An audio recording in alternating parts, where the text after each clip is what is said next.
আসসালামু আলাইকুম।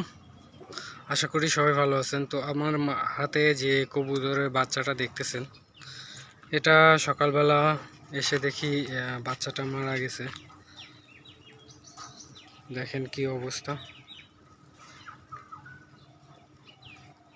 আসলে দেখেন এই যে চুনা হাগার কারণে এটা খেয়াল করা হয় নাই, ওষুধ খাওয়ানো হয় নাই। এই জন্য দেখেন কবুতরের বাচ্চাটা আর বাঁচাইতে পারি নাই। তো আপনারা বাচ্চাগুলা সবসময় কেয়ারফুলে রাখবেন, দেখবেন যাতে আপনাদের বাচ্চাটার সমস্যা না হয়। এত সুন্দর একটা বাচ্চাটা দেখেন মারা গেছে।